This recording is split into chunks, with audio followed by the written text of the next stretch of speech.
Hey, what's going on? Welcome to another episode of Making Life More Better podcast, where we are empowering Black men who grew up without a father to live a godly, purpose-driven life through faith, healing, and sharing our stories. And I have another guest with me on today, one of my high school classmates. Get a chance to hear his story. He's going to share his story with us. And before we get started, I want to start off with a prayer, and then we'll jump right into it. All right. Dear Heavenly Father, Lord, we thank you. We praise you. Father God, we bless your holy name. Lord, thank you so much for touching us and waking us up this morning, giving us another chance here on earth to fulfill the will that you have for each of our lives. Lord, some laid down last night and it was a part of your will that they didn't wake up this morning. And we just want to say thank you for giving us another day. Father God, whoever is watching this episode of this podcast, we just want them to be blessed in whatever way that this podcast shall be blessed. And in your word, it says that we are overcome by our testimonies, sharing our stories, because like you always said with me, Maurice, your life is your life, but your life is not just about you. So I thank you for my brother being here, Ron being here, that's going to share his story. And like I said, we came up in high school together and just excited about talking to him and hearing his story. And Father, we just ask that you would please have mercy on our souls, forgive the sins that we've committed. And we want you to get all the praise, the glory, and the honor. In Jesus' name we pray and give thanks. Amen. Amen. Amen. All right, so we're going to get right into it. Okay. Thank you so much. I have with me Mr. Ron Washington, and I'm going to let him go ahead and get started and share a little about himself with you. All right. Well, first of all, I want to say, Reese, thanks for having me on.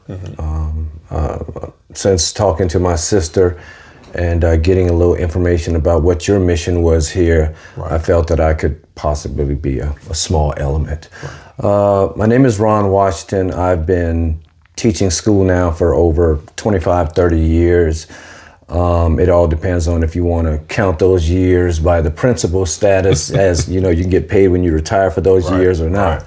Right. I also own my own tutoring company, Tutors R Us, LLC. It's a small tutoring company that makes tutoring affordable for parents. That's our number one objective. Yes, you can make a lot of money tutoring, but will it be affordable for the clientele you really need to work with? I'm also a former guardian ad litem, so I've had an opportunity to work with children not in my classroom, not in my district or anywhere like that. And I do a host of things. I have a summer spelling bee, girls versus boys, which is the oldest competition in the world. Okay. And just a few moments ago, before coming here, I ended the Blue Phi weekend reading program. And we'll talk a little bit about that later. And so I'm always engaged in education in one form or another. Right. Gotcha. Yeah. Yeah, you're involved in a lot. And I'm in it. I'm deep in it. Yeah. And hats off to you. I'm in education as well. Thank you. And as we both know, there is not a lot of Black men that's involved in the education system as far as teachers. A lot of guys get in and then they go from being in the classroom to being an administrator or a guidance counselor.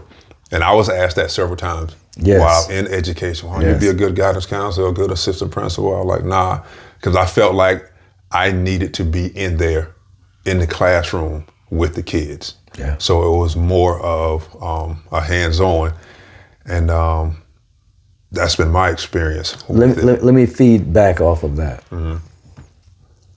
They almost convinced me. Really? My master's degree is in counseling ed because they tried to convince me, man, you'd be a great counselor to these kids. Yeah. So I got the master's degree in counseling, but my experience was so effective in the classroom. Yeah. I ended up going into teaching with the master's degree in counseling ed and never did use it for that particularly intended purpose.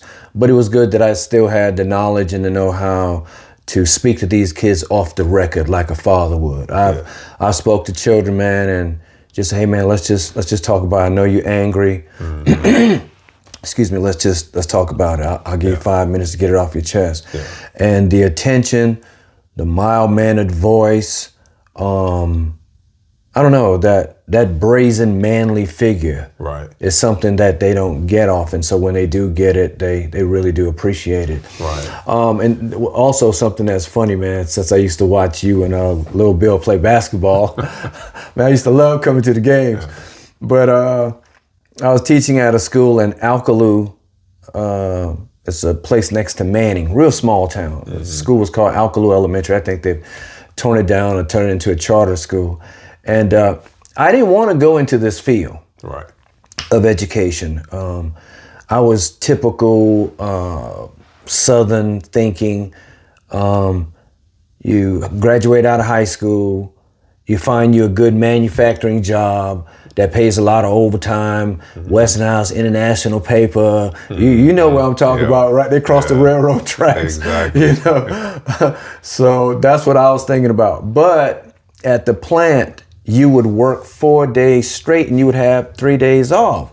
So I didn't know what to do with those 3 days. So the place that I worked to was in Sumter.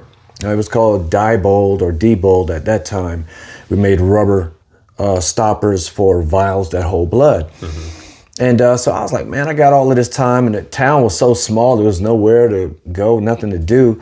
So I said, well, let me consider, substitute teaching. Right. It was funny because, I hadn't really had any formal teaching in it yet, Right. but I didn't know I was a natural either. Right. Sometimes it takes somebody else to see your actions and then Exactly. tell you yourself. So when I would tutor at the school, the kids would say, wow, you're tall. Can you dunk the basketball goal? So I said, well, I'll tell you what, if you guys do your work and you be good, Mr. Washington will dunk the basketball goal on the last day of school. So I used, what skills I had, man, to get into these kids. And it wasn't just boys, Reese. It was girls too. Yeah. Man, it was some daddy girls whose father had left the family, and sometimes they would stand there, and next thing I know, they'd be holding my hand. Yeah. And I would look and see who was holding my hand, but I wouldn't even let go. Right. Because somehow I understood. Yeah. I understood what was going on. Exactly. So anyway, I'm just happy, man, to be here and have this opportunity to share my experience, because I never knew about them trying to get you to move up the ladder like they got me. But they almost got me, but thank God I got locked into that classroom. It was more than what I expected. It's not just about academics only. Oh yeah. There's a song that said, love lifted me when nothing else could help. Just the love was what won them over. Then I could foster the love of learning. Yeah. But I had to get them first, Reese. I had to get them on my side. I had to get them to open up. Yeah. And that comes through trust. Yes. Being vulnerable, respecting them. And some of the other teachers were like, why these kids listen to you? And they don't listen to me. They know I care about them. That's right. I showed that, yes, I'm the teacher. They're the student. There's that respect. But I still respect them. I had to earn their level of trust, because we don't know where these kids are coming from. That's right. What they're dealing That's with, right. what they're going home to every afternoon. We have no idea. And I think God orchestrated it for me to stay in the classroom. And I've been in special education my 26, 27 years of education, still in the same profession. And special education is a high turnover rate. It was back then, it was 2 to 5 years, 3 to 5 years, and then they getting out, going into administration, getting out of education, period, or something completely different. So I think Coach Strother would be proud of us today, man. If he knew that you and I became educators, man, Coach would be proud of us, man. Definitely. And Coach Strother, for those that don't know, he was assistant principal when we were in school, but he was also the basketball coach while we were there at Wade Hampton High School. The real Wade Hampton, not the one in Greenville. The real Wade Hampton. Let me piggyback off of that. When I got adopted in the 12th grade, coming to Hampton, I distinctly remember my father calling Coach Strother. I don't know if he was still the coach then. I think he was the principal or assistant principal. This was around 86, 87. He was the assistant principal and still the coach. Oh, wow. Yeah. What a man. So I remember my dad saying, Strother, this my son. I need to sign him up for school. And those old men had a way of communicating without saying what they really want to say. And I don't know how it happened. I don't remember seeing any papers, any adoption papers, but that's the way the old black folks used to do it back in the days. I mean, you could go stay with an uncle or somebody, man, and they would raise you just like they were your daddy. Exactly. And you gonna listen to them, and you gonna follow the rules and regulations of that house. Exactly. You know, so I appreciate Dad calling Coach Strother and Coach putting me on. So I had a lot of ways I had to get rid of, you know, because my biological family was totally different than the Ruth family. The Ruth family was a God-fearing family. You know, they didn't play that. You can party all night long till the break of dawn, but I bet you one thing, you will be in church on Sunday. Yes. You can struggle sleeping, because Dad'll pull you on the front row. So I'm just saying, you know, I'm grateful. And I used to wonder why, gosh, man, we always going to church, Reese. We always going to church. The tent revival, the weekly revival, Sunday school, early before church, in the middle of the week Bible study.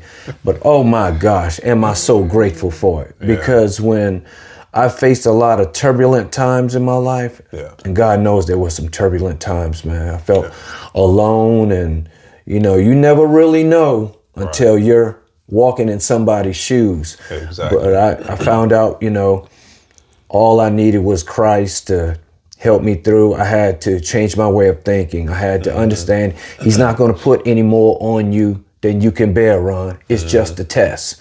Only the strong survive. The race is not given to the swift nor strong, but to the one that endureth to the end. So I had to think about all those things I learned in church, and they kept me stable. Yeah, exactly.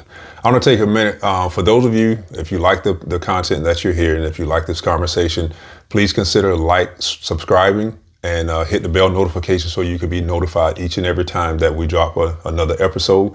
And the reason why is all this stuff with the algorithm. It helps more people that need to hear this to hear this.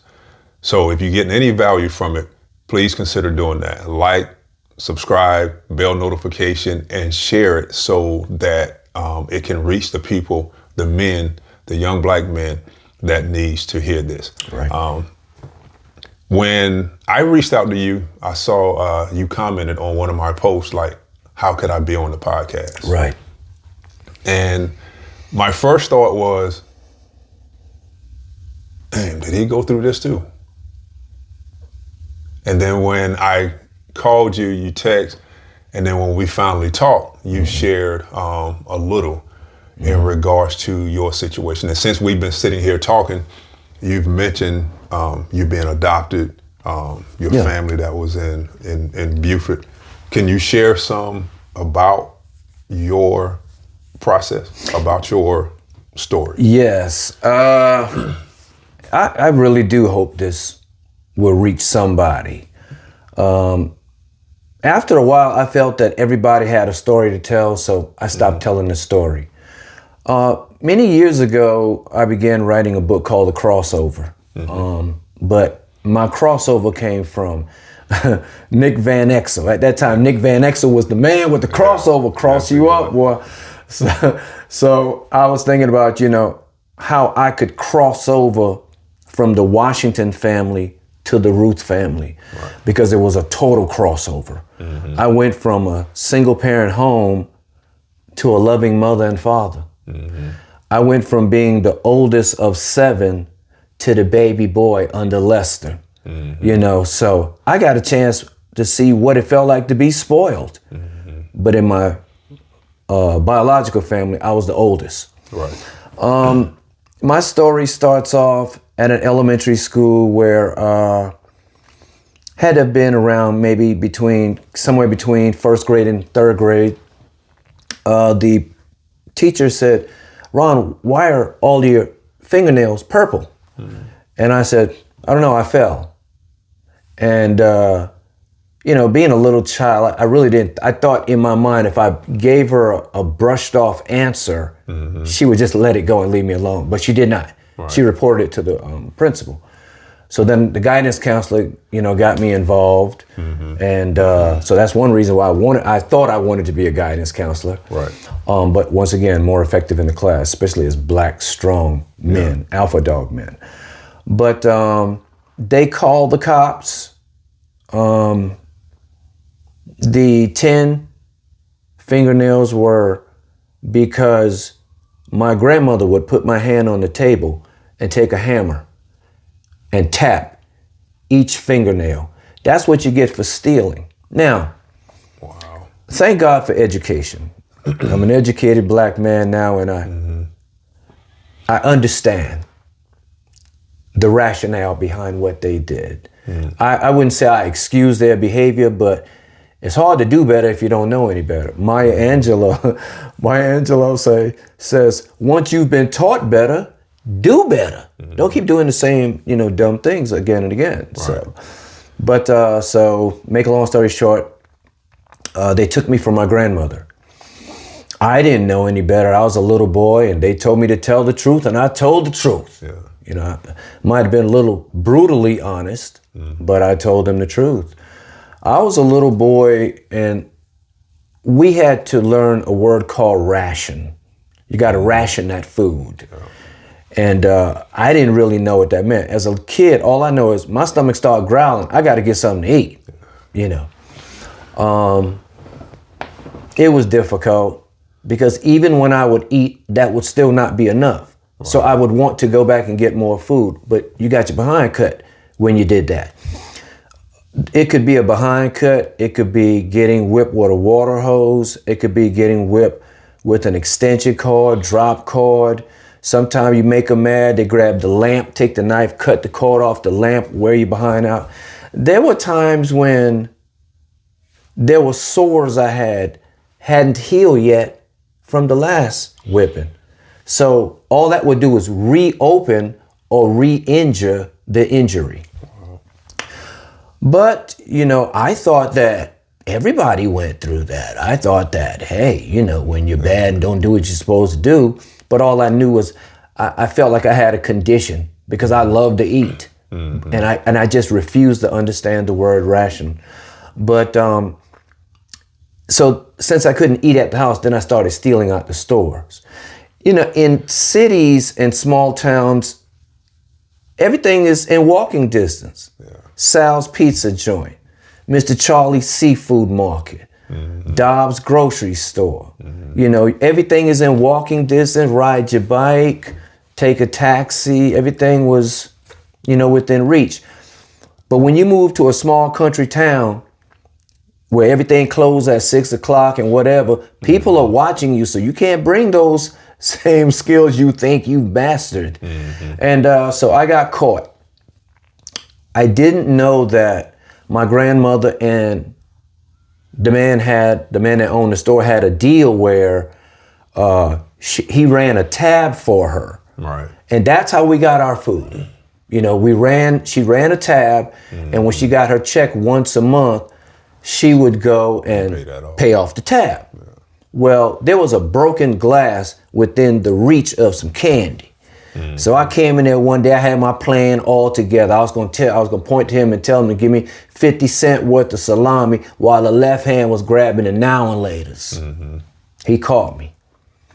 He closed the store down, grabbed me by my wrist and walked me home to my grandmother's house. This is the same grandmother now that does the whipping. Well, my grandmother had company there. And at that time, Reese, you don't bring shame to the family. Yeah. That's the kind of stuff that lasts for a while. That's the stuff people gonna be talking about for a while. You don't bring shame to the family. So when that man knocked on that door, Reese, I must have been saying a million prayers because I already knew what was going down.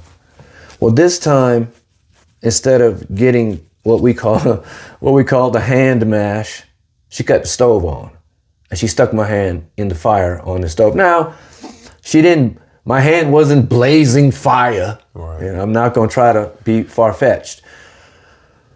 But she did stick it in the fire lightly and burned it where you could smell your flesh burning lightly or the hair burning off of your fingers. She was trying to teach me to stop stealing. But because she had company there, I got that and I still got the extension cord. It was like living in horror. Wow. I thought every day, how can I get out of this? Wow. I can run away, but where's there to run to? Exactly. You know, and when you're a child, the cops gonna get you and bring you right back. And then it's, oh, you tried to run away? Okay, I'm gonna give you something to run away for. And then you're really in the doghouse. So it was really hard. I never saw becoming an educator. Right.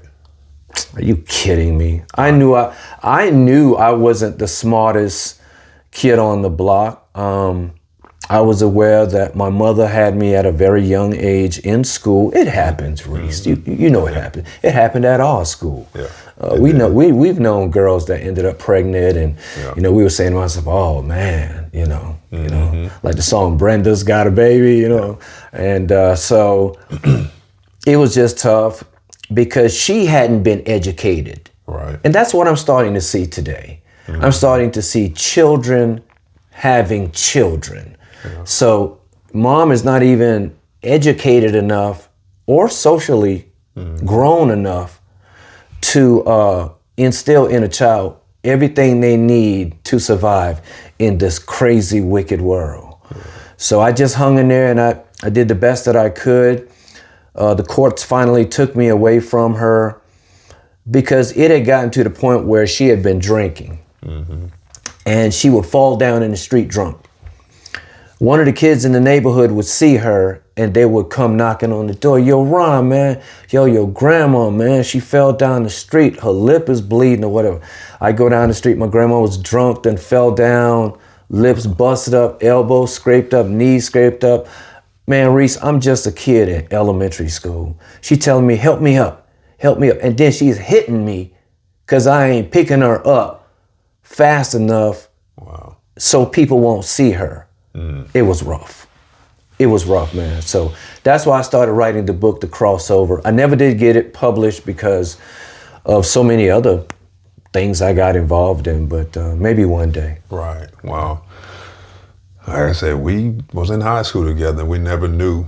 Well, Reese, I never, man, really reached out to you in any shape, form, because maybe unbeknownst to you, man, you were like a star. You were like a superstar in high school, man. So, I mean, I was a new jack. I might have been, you know, getting the girls, but man, every Friday, people came out to see you guys play. Heck, I came out to see you guys play. So I guess that was one reason why I never reached out to you. I just felt that our worlds were different. I felt like everybody knew I was adopted. Reverend Ruth adopted that boy right there.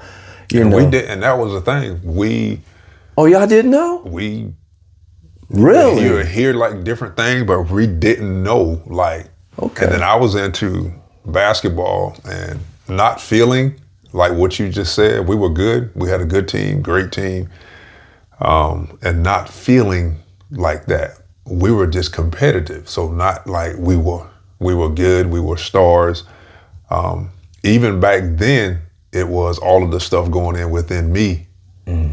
Basketball to me, now that I think, and now that I'm an adult, basketball to me. Was it an exit? Saved me. I could see that. Because of my father not being involved in my life and not even realizing it and understanding any of that. So yes, there was the drinking, because I started drinking in the 9th grade. My first drink was at Wade Hampton in the bathroom. That was my first drink. And then it went straight into like heavily drinking. I didn't know it was heavy drinking. We drank a lot. And then I didn't get involved with basketball until the 8th grade after my grandfather passed. Okay. My grandfather was along the lines of, when he's talking about his adopted father, he's talking about Mr. Aiken Ruth. Good man. Great man. Yes, sir. My family, their family, he was well known, was the first black-owned business in the Hampton County area and still in business today. Yep, store is still there. I think my sister Hattie has it now. I'm very fortunate to be adopted into that family because coming from the hood, being in a family that owns a clothing store just makes you somebody special. Yeah. It's like going from Encyclopedia Britannicas to the World Wide Web, baby. That's you know what I'm saying? It was new for me. And I felt a little popularity, which I never felt that before because I never had a reason to. Mm-hmm. It was tough, Reese. Being the oldest son, I don't know why my left eye is jumping. I hope that doesn't mean I'm getting ready to cry or break down on camera. But no, man, it was really tough.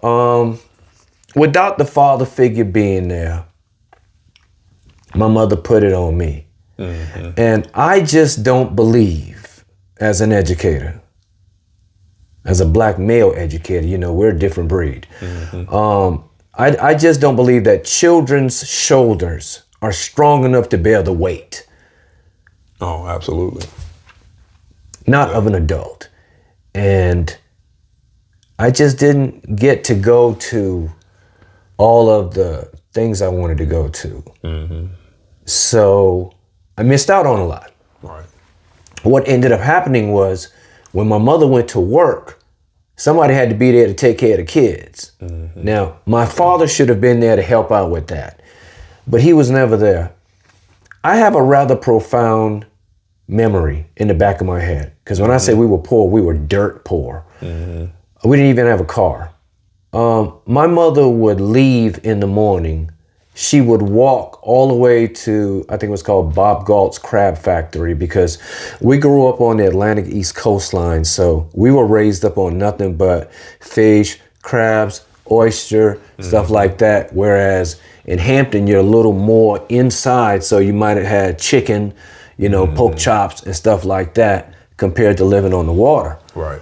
Because, man, it was like shrimp and grits, fish and grits, sardine. I mean, you just had that was just my thing. Right. But through it all, I can't be one of those people to say, if I could change it, I wouldn't change a thing at all. Oh, yes, I would. Right. Because it was really, really tough being the man of the house as a boy. And my mother would tell me, all right, now I'm getting ready to leave. I'm gonna leave you in charge. You're the man of the house. And I had to handle my brothers and sisters. But if I cut their butt, then I would get a whipping for trying to. But I was like, Mama, so what am I supposed to do? So as a child, I'm confused. Right. I had to wash dishes and make sure the house was clean. Reese, we didn't have Pampers back then, bro. Right. We had diapers.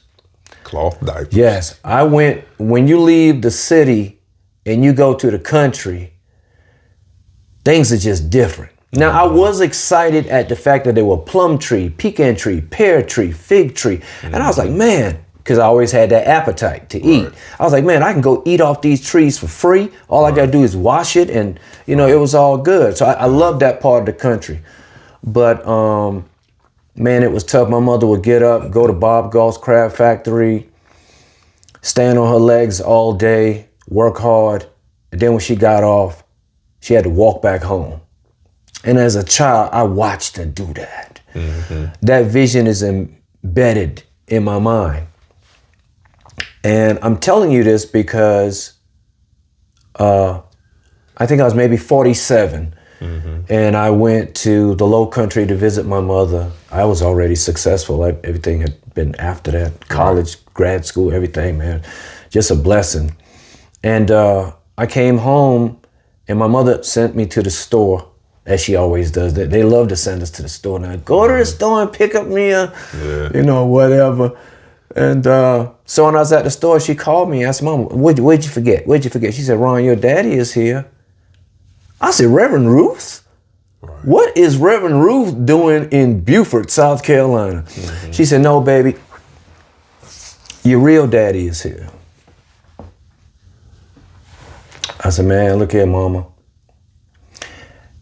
And you could tell it was still affecting me even at 40 something years old. Because I told my mother, I said, man, I don't know who that dude is there, but you could tell him to kick rocks. Right. I said, he was never there for you and he was never there for me. So what do I want to see him now for? That's that anger, Reese. Yeah. I might have said I had forgiven that man, but actions speak louder than words. Exactly. Am I right? Yeah. Yeah. And I mean, with you saying that, I went through that. Like, I forgave him. But in my heart, I didn't. Isn't that weird, though? Yeah. Because, we've been taught that in order to be forgiven, you must forgive. Yeah. But then at the same time, I'm going to tell you one of the things that really kept me feeling that way. Mm-hmm. I would come home from college. First of all, I'm excited about being in college. I never thought I was happy to finish high school. Mm-hmm. I was a C average person. Mm-hmm. How I became scholar today, man, come on. That ain't nothing but God, brother. Yeah. That ain't nothing but God. One thing about being dumb in school as a student, you know it. Yeah. You know it. You know you're dumb. You feel dumb. You're not producing the work. Mm-hmm. So you start to finagle things. That's how. And guess what? I taught high school at Wade Hampton. I meant at Estill High School. Can you believe that? Estill High was one of our rivals, right? Yeah. And now they combine the two schools. Now they combine the schools together. Oh my gosh. Wade Hampton and who Estill. would have ever thought the tornadoes? Oh yeah, it's a tornado, yeah. All right. Yeah. But it was tough, Reese. So after telling the guy to kick rocks, I knew I had not let it go yet. So Reverend Ruth had an expression that says, sometimes you got to take your burden to the Lord and leave it there. Don't pick it up when you, and I feel, what is that? Hampton, man, them old people talking parables. Yeah. And you got to be smart enough to figure out what that parable means or whatever. The ones money don't grow on a tree, we could easily figure those out. Mm-hmm. But when Dad would say something like, God bless the child that has his own. Mm-hmm. He made me walk one day. I had to go to Ruth's Wardrobe too. Mm-hmm. And I said, Dad, you give me a ride to the store? He said, I'm not going that way. That sounds like him. That's him. Yeah. He said, once you go out there and start walking, somebody pick you up. And at that time I was confused because I'm thinking to myself, man, I'm popular, I'm among one of these popular families here in the town. Man, I can't let them see me walking. Yeah. Man, I got by Wade Hampton High. Somebody picked me up. Guy named Jasper, short dude, man. He picked me up. Jasper Scott. Yeah, Jasper Scott. Yeah. Picked me up, man, and dropped me off at Ruth's Wardrobe too, man. I learned my lesson that day. But I had to say that. But let me get back to what I was getting ready to say earlier. I would come home from college to see my grandmother and my mother. They were so proud of me because none of us had ever even finished high school. Mm. You hear me? Mm-hmm. None of us had even finished high school. I'm gonna say it again, Reese. Yeah. Nobody, no brother, no uncle, no cousin, no mama, no grandmama, no. There was no one. And inside of me, I said, I'm gonna be the first one, though. Mm-hmm. I said, I'm gonna be the first one. But I had to have conviction in my heart to do it. I was clouded with my conviction because when I would come home to see my mother and my grandmother, they were so proud of me. Mm-hmm. That's Ron right there. That's my boy in college. I come there with the book bag on my shoulder. You know what it was like? Had that book bag on your shoulders, that college look, with a Notre Dame shirt or whatever kind of shirt on. And so one day I said, Grandma, who's my daddy? So I don't know if you remember, Reese, but the old people would tell it. Mm-hmm. I don't know about it in Hampton, but in Beaufort, they would tell it. Mm. And she said, well, your daddy people right on across that road over there. Mm.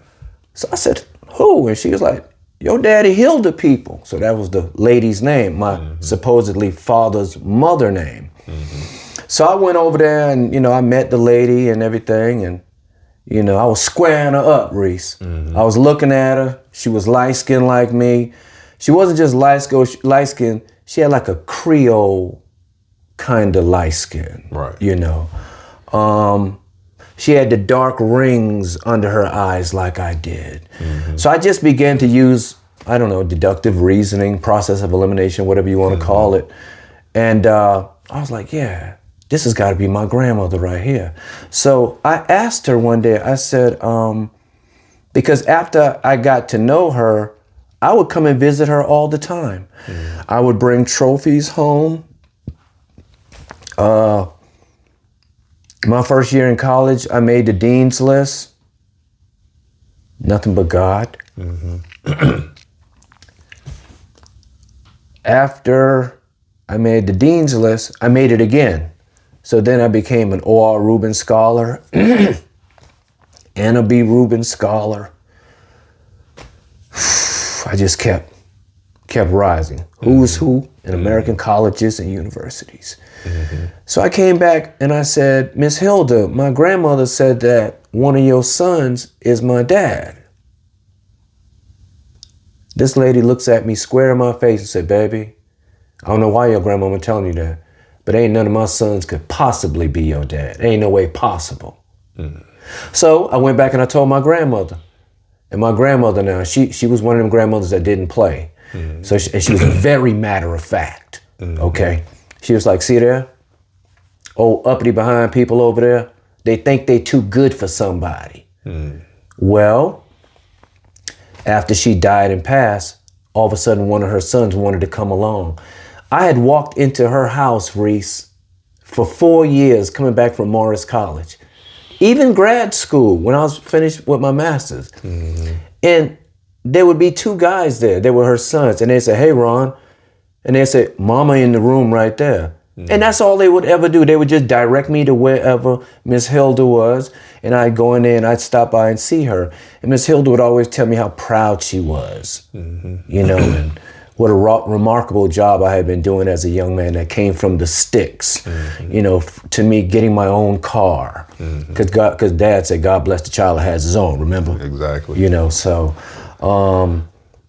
that was one of the things that made me tell him to kick rocks. And I listened to Shaquille O'Neal, and he said even after he didn't know his biological dad, after years had passed, he went on ahead and met the man, and let the man know that, no harm intended, everything is everything. Let's put the past in the past. Right. But I never got a chance to do that because I never met the dude. Right. And then when I did have the opportunity, all I could think about was how his mother said to me, ain't none of my kids could possibly be your daddy, son.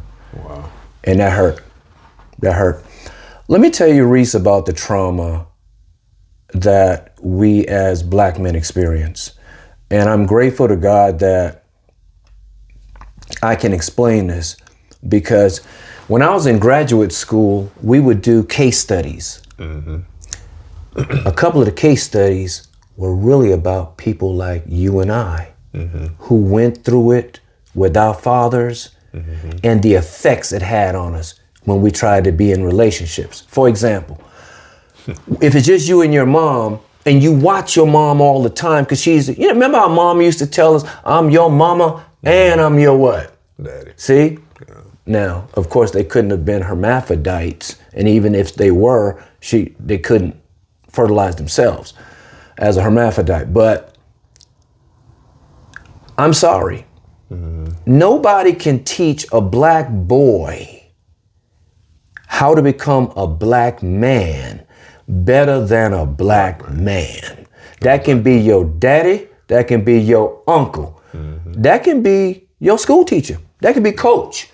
Coach, how many times have Coach Strother been a father for us, Reese? Oh, a lot.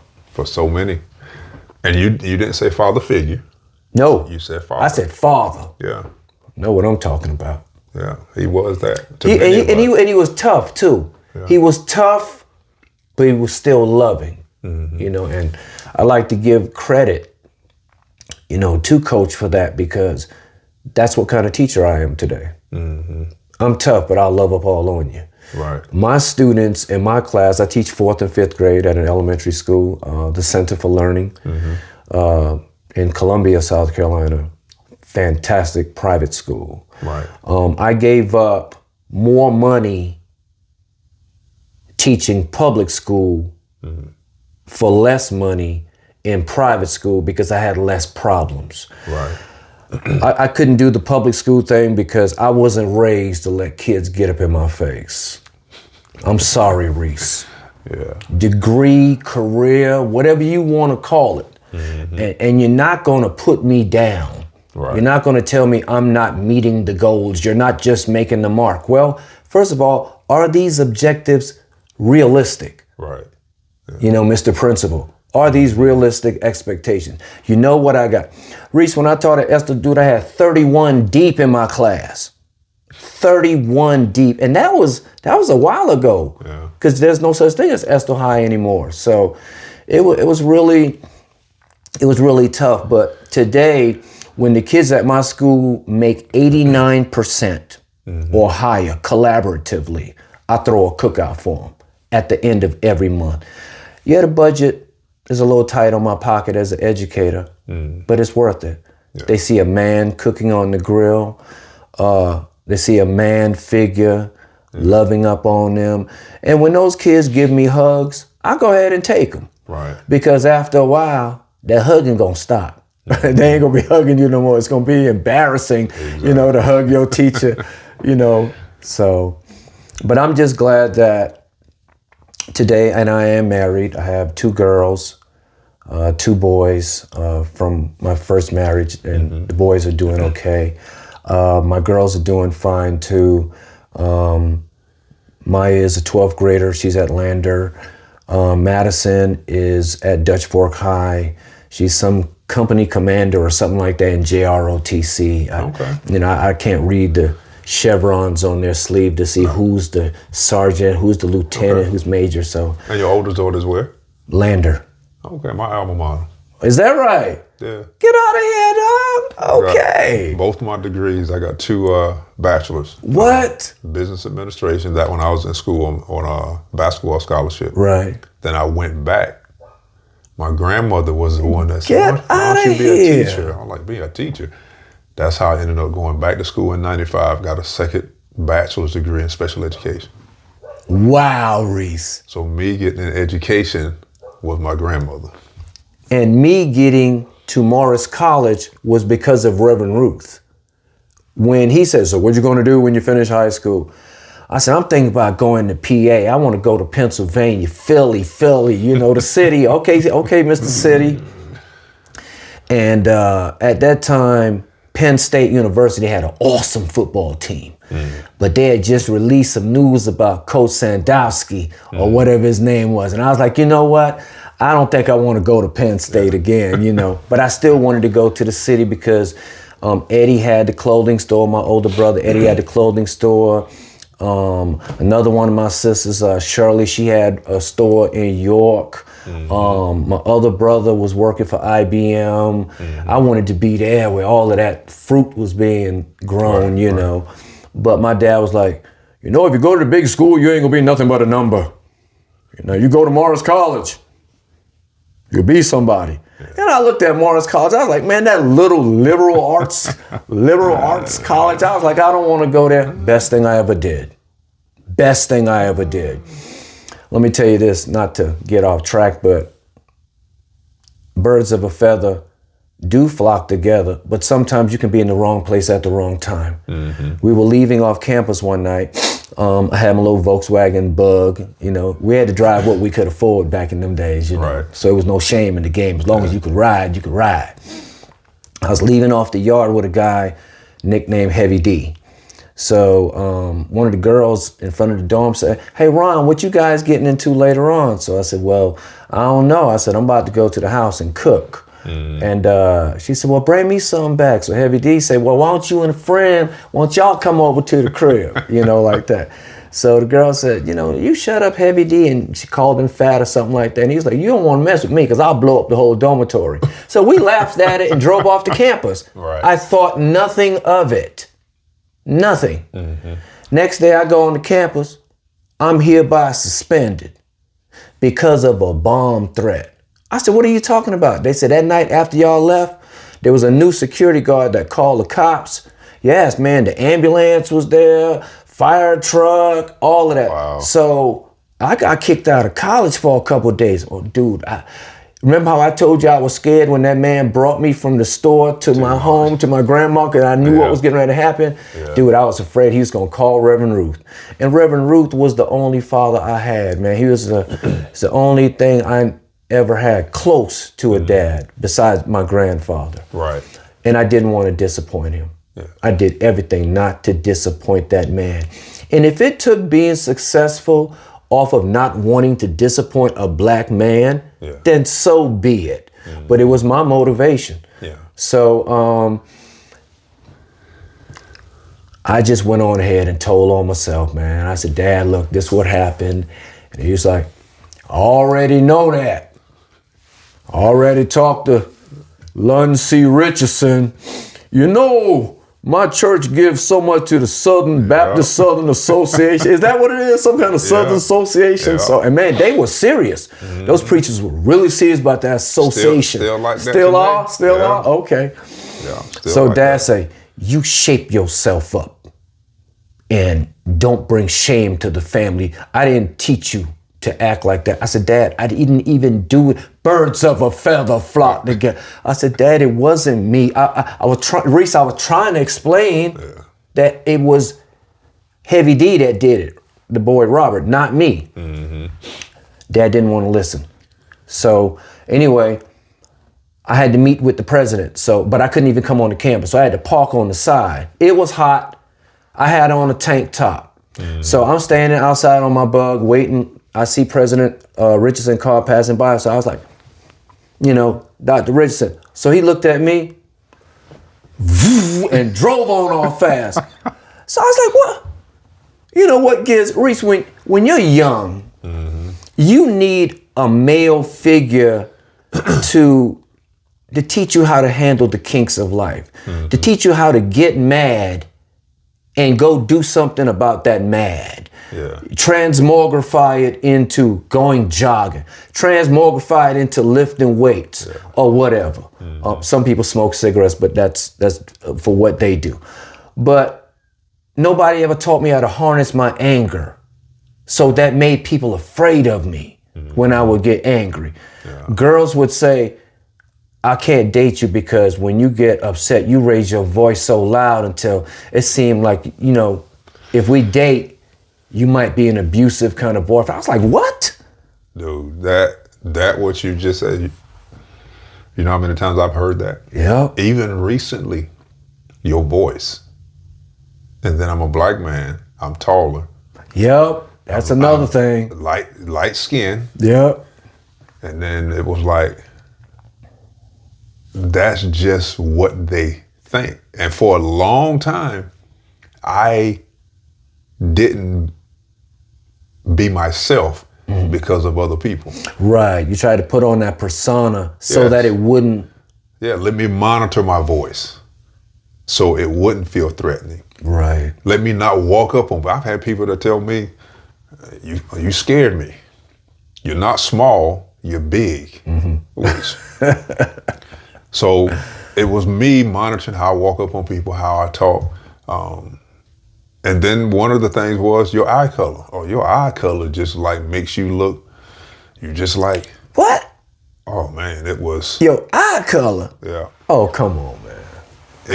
It was, and all of that tied back into, all of that was like triggers for, so they're finding something about me to make them not accept me, which led back to my father not accepting me. Yes. All of that tied right into it. I don't think people have any idea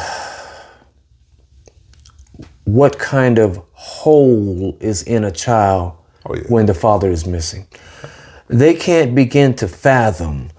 We need that rough play. Yeah. We need that, hey, sit down. Mm-hmm. Some kids love me because I'm a father figure to them. Yeah. I tell them all the time, I love you, but you're going to have to get that work. Mm-hmm. And I'm dead serious. Mm-hmm. Look, I'm not the kind of teacher to call home and rat on you, but I need to see that work. Yeah. And when they make the mark, I reward them really, really well. Mm-hmm. I try to make my students elite. Right. I try to pour into them what I may not have gotten. Right. I try to teach them to think outside the box. Mm-hmm.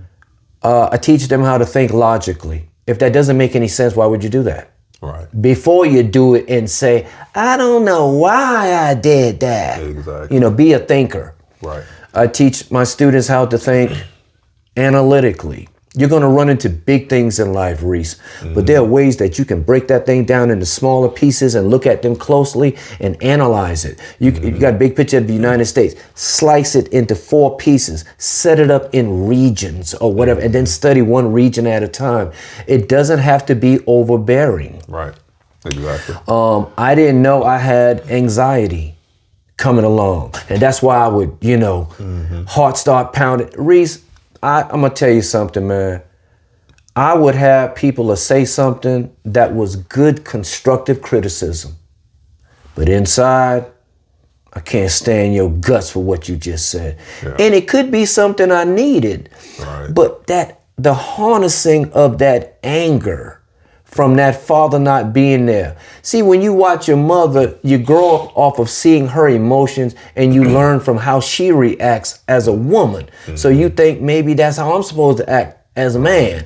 Yeah. But without that male figure there to say, this is how you do it. Right. And it just was not there. My grandfather did the best he could.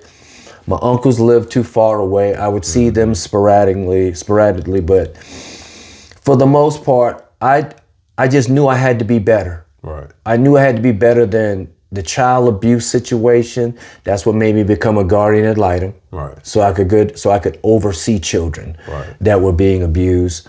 I became an educator after getting jacked up in the hallway. That same school, Alcaloo Elementary. Mm-hmm. A teacher by the name of Miss Sharon White.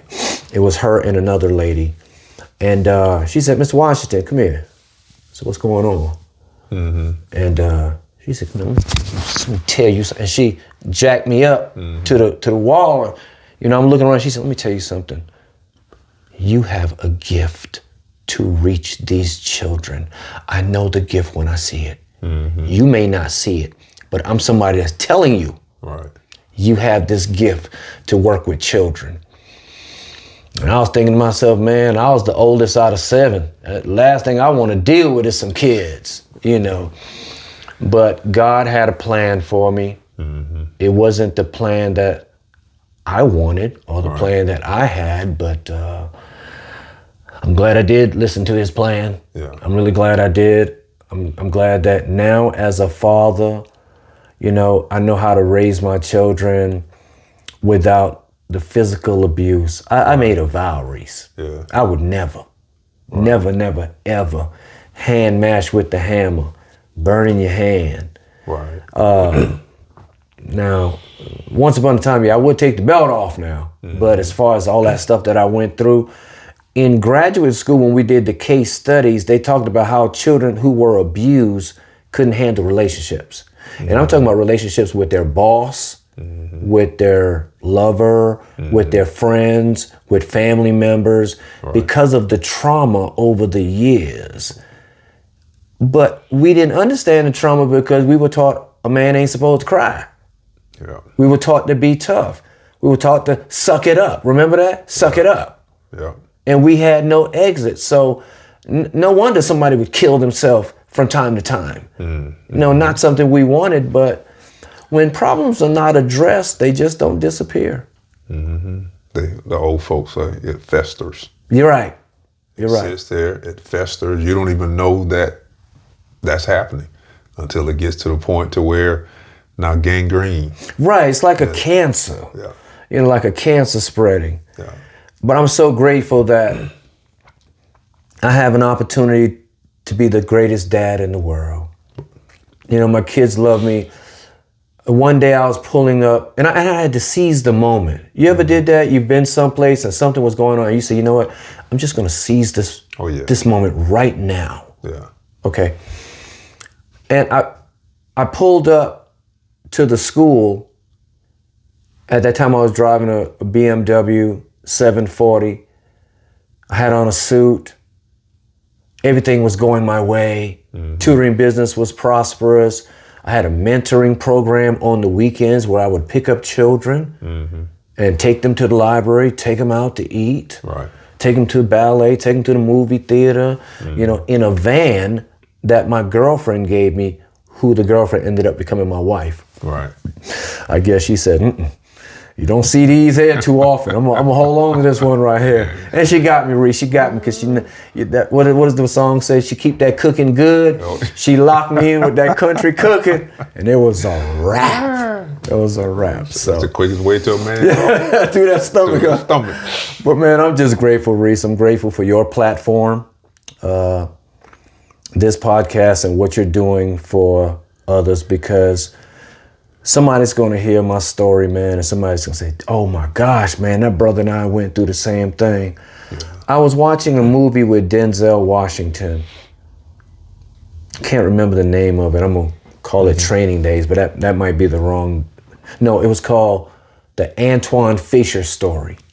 Dude, I couldn't hardly watch. It took me years. I tried to watch that thing and cried if I watch it right now, I'll start crying. Yeah. Because for Denzel to take the time to work with Antoine. Antoine had been in foster care. He had been molested. He had been beaten. He had been mistreated, this, that. But for him to take time and say, look, I love you, son. Oh my gosh. Yeah. Get me a basin, because I was crying water, boy. Because for us who had that missing, when we do get it, Reese, oh yeah, it's just absolutely amazing. Yeah. I'm gonna tell you one more story. I was in college. I was in undergrad. I was working 2 jobs, man. Money was tight. You know, you broke when you're in college, boy. Oh, yeah. Unless you one of them kids that got the stipends that their dad sent to them every week. I used to be like, dag, man, that's so nice that they get money. And when I was a kid, when I would see kids that were diabetics who had to have food or had to have this, I was so whopped in the head. I used to say, dag, I wish I was sick so I could get food to eat like that. Wow. It was terrible. It was hard. So anyway, one of my fraternity brothers, I ended up pledging Sigma. Being in Pennsylvania, all I saw was blue and white. Right. So when I got back here to the South, I hardly saw any Sigmas at Morris College. It was Kappas, Qs, Iotas, it was Alphas, all over the place. But I kind of liked the way they matriculated. Those brothers were educated and sophisticated during the day in class. I know a Sigma from Mars. But at night, it was smooth.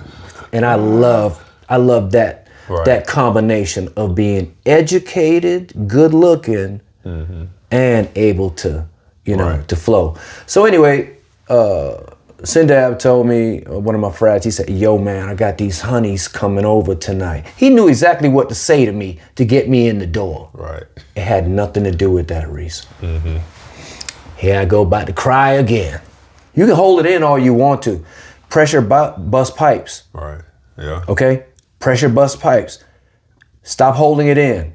Go release that thing if you got to release hurt and pain by yourself. Exactly. But get it out of you. So he was like, man, these honeys gonna be over tonight. He was like, Lil, I got the keys to the office, to the SGA office. So when you get off from work, just park your car, come and knock on the door. And when you knock, here's a special knock. So I said, okay. He said, the girl's gonna be waiting on us. So you talking about somebody was washing dishes at work real good that night and taking out trash. And boy, look here, I was setting records. Yeah. And so I got to the school, I parked the car and everything, smelling like grease from cooking in the kitchen all in the restaurant. So I did the little tap tap. He was like, yo, Frat, come on in. So I said, man, I can't see. He said, just go to the right. So I was trying to feel my way to the right. They cut the lights on. Surprise! Happy birthday. I never had a birthday party. Wow. I started crying.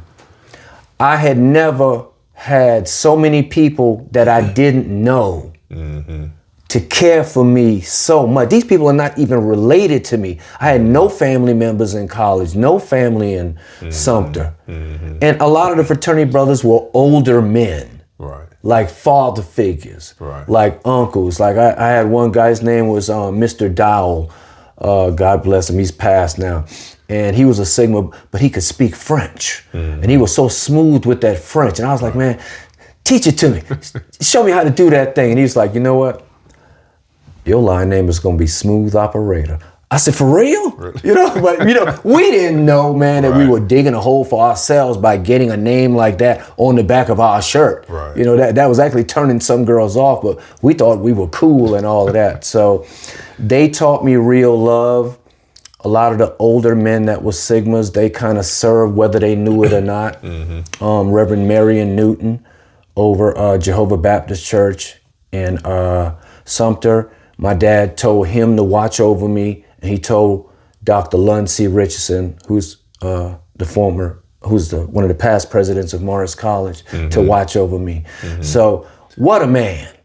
To send this boy off to college, put 2 soldiers on the set. Y'all watch him now. Like that. That day, man, when the principal, college president wouldn't let me on the yard, it was because I had on a tank top shirt. He said, you tell that young man to go home and put on a shirt, then he can come in here and address a college president. But he will not speak to me in a tank top shirt like that. But Reese, we were wild, young, and free. We didn't know we had to dress a certain way. Yeah. But when we got older, we began to master the art of etiquette. We begin to understand policies, procedures, and things of that nature. And I think because of that community of strong black men, that's what helped people like you and I. Yeah, absolutely. Yep, absolutely. And Mr. Aiken Ruth played a part, as my uncle still talk about him. Yeah. Yeah, my Uncle Wilbur. That's good to know, man. That's good to know. He would come to my uncle's shop, and he would do his voice like Mr. Aiken Ruth. And then he would say, now Walker, you told me you was gonna let me know when you was gonna do the car. Yep.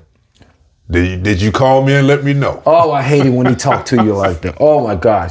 Man, Dad would talk to you like that. I wouldn't say make you feel stupid, but he would make you really think about what you just did. Yeah. And my grandfather was like that. My grandfather died when I was in the 8th grade. I'm so young. And that little bit of time that he was in my life, I'm grateful for it. But the things that he taught me in that little bit of time in my life still governs. Still resonate with you. Yeah. I didn't start playing sports until he passed. I don't even know if I would have gotten involved with sports had he not, because he was teaching me about life. Every time I saw you at the game and in school, you were always, this is what your face looked like. You were in deep thought, you had something on your mind, or the boys that wear the Letterman jackets, we're a little better than y'all, so don't even talk to me. Don't even look at me. And it might not have even been that. You could have been in deep thought of, had something on your mind, your grades, trying to balance work, your grades, your relationship, the this, the that. It could have been something like that. But I just, man, would have never known, brother. I would have never known that you were experiencing anything like that, because I could have had somebody to talk to. But we were always taught, to don't go telling everything. Yeah. Now that you're saying that, 5 of us that was on the basketball team, and I just thought about this a few months ago, like probably the beginning of this year. Me, Adonis, Craig, Jones, Eric Mulligan, and Gerald. All of us on the basketball team. And a few months ago, I thought none of us had a father in the house. Wouldn't it be nice if all y'all could get back together for a reunion on the podcast? Yeah. Wouldn't that be nice, man? I've talked to Adonis and Craig. They both are going to do it individually, but I also would like to, and we used to call ourselves the Horsemen, the Five Horsemen. Yeah. And I mean, we were together. We was on the basketball team. We were together. Tough, hang out together. Yeah. But in school, we didn't like how people saw us. We were just kids. Yeah. On the team, working hard. All we want to do is win the state championship. Right.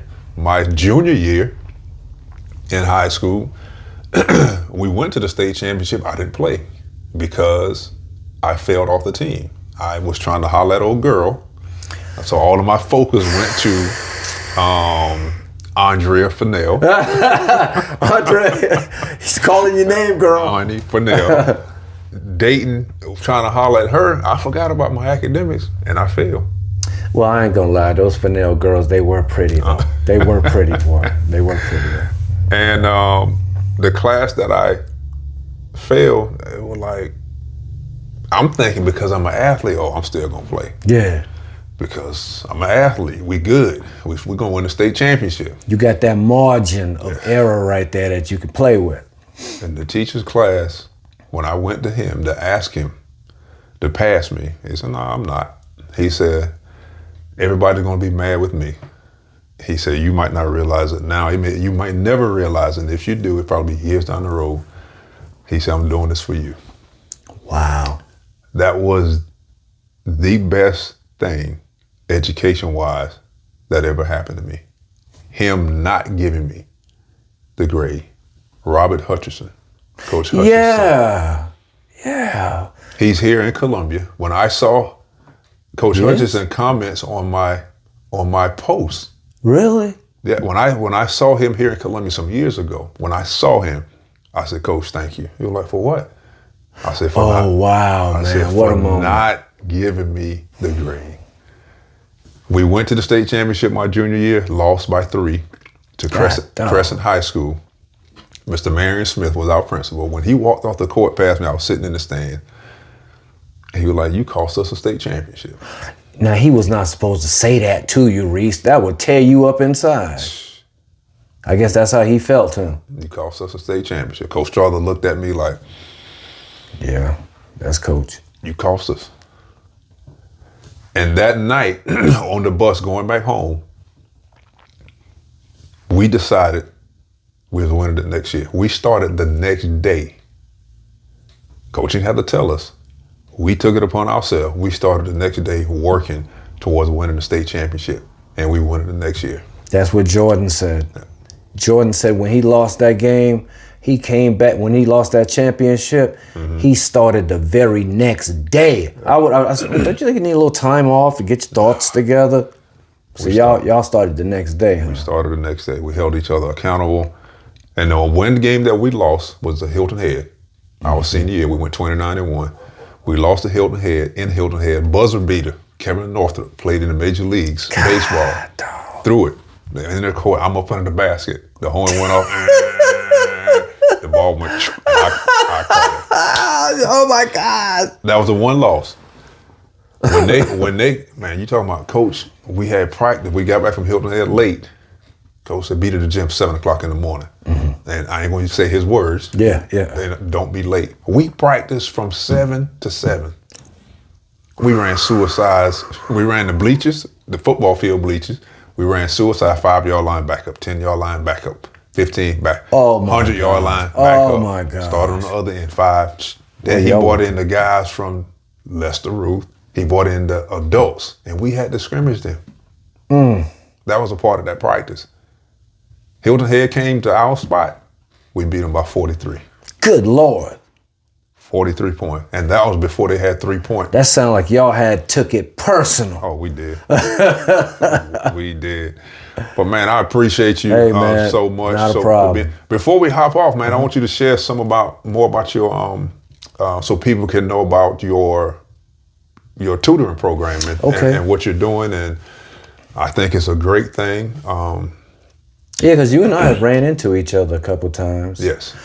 The tutoring business came about, I'll say, I think it was maybe 2008. I saw the need to help students. It just wasn't enough time in the classroom. Right. It just wasn't. And I couldn't depend on the parents. You know, I've got a free program right now. I've told this parent, I'm going to, since you can't afford tutoring, I've got a weekend reading program. First one of its kind. Right. I did the research and everything. I sent the third Zoom request this morning, nothing. Wow. I mean, it's free. You know, I'm an educator and a reading coach. Right. I don't know who else better you could pick. So I knew that I had to do something, and it's not a formal calling. I just saw the need, and I made an executive decision to do it. Right. And I did it. Listen, I did it my way. I did it my way. I didn't use the traditional techniques. When everybody would say A, B, C, D, E, F, G, H, I, J, K, L, M, N, P, mine was in words. There's 26 letters in the alphabet. Sing them again so you won't forget. So I made it a rhyming scheme.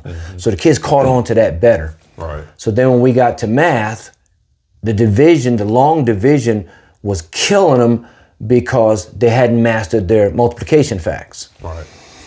So 4 times 1 is 4. So open up the door. You know, I had to make it 4 times 7 is 28, and it can't be late from a dinner plate. Something from college, because if that cafeteria closed, you're in trouble without getting that last plate.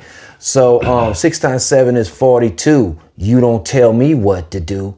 You think a child is not going to remember that? They're going to look forward to saying that part of that song. So I was like, you know, maybe Miss Sharon is right. The lady that jacked me up in the hallway. Because she told me, if you don't become a teacher, I'm going to tell everybody that I jack you up in the hallway. Right. And you were crying like a little girl. Then she had a witness with her. So I saw it. Gotcha. I saw it. I saw the gift that I had. The gifts were pouring in so much. I mean, the Lord was just blessing, man, just moving in a mighty way. Many days I was so happy and so grateful to be who God made me today. Right. Because I know what path I was headed, you know. And I mean that path that's called the graveyard or prison. Right. Because I just did not have the backing. I just did not have the father figures that I needed throughout my life. You know, some people, when they leave home, then that's it for the father figure. But I needed people, you know, in my life going along. So I opened up the tutoring business in 2008. It was slow, you know, start off with one kid after school. Then the next thing you know, it started growing. Then I created a newsletter where I could showcase the kids. Right. So then that did something for their self-confidence. Right. Because you got to remember, if you're not making the mark, you're not going to get a first place ribbon. Right. You're not going to be captain of the team. Right. But in my program, you got to be on the front cover saying Reese decides to go all in. Now, I ain't say you on the A honor roll. Right.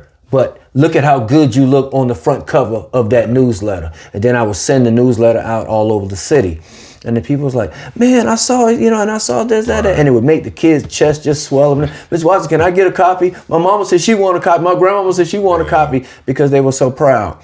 So then I started hiring some tutors to work up under me. And that started coming along pretty good. And then the summer came. School was out. And that was it. Research showed that children lose over 44% of what they've been taught all school year. Are you kidding me? That's almost 50%. You mean all that work, all of that fussing and fighting and get you to do your homework and pushing you to pass those quizzes and study hard for the test, and 44%, that's too much. Right. So I felt compelled, once again, So I created something called the Tutors R Us Summer Team Spelling Bee. All boys versus all girls. Right. Okay? And it's been successful ever since then. Okay. I was wondering, how was I going to get the money? I'm not really good at asking for money, Right. But I am a hustler. Right. So I will sell that world's finest chocolate. Right. I will sell that candy. Come on now, Roos Wardrobe 2. Roos Wardrobe 2, man, in Hampton from selling. So I started the summer program where children competed. It didn't matter what grade you were in. And I never gave you spelling words that were on your grade level. They were always something you should already know. Right. I used homophones. There. Quit, quite, quiet. To see if you remember where the U and the E or the I goes. So I went from having the tutoring program to having the summer program. And I just left this now from my weekend reading program. Okay. Children tie in for only 30 minutes every Saturday morning.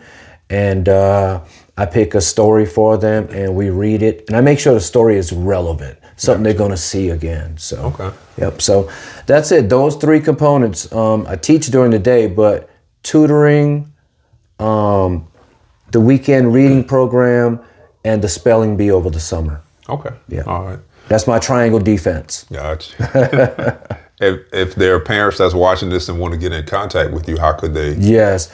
You can call the Center for Learning because they're a good partnering team with me and they don't mind. Okay. Center for Learning's number is 803-796-0068. Okay. My number at Tutors R Us is area code 803-606-7264. Okay. Now you must remember, I teach 7 to 3 and I tutor 3:30 to 6:30. Right. So sometimes you may have to text me to get in touch. Okay. Or by email at ronwashington1011@gmail.com. Gotcha. Appreciate it. Hey man. Man, thank you. Been a blessing. So much. Oh yeah. You being no on doubt. and sharing your story. Man. We're gonna have to definitely get up outside of this. Yes. Both of us are here in Columbia.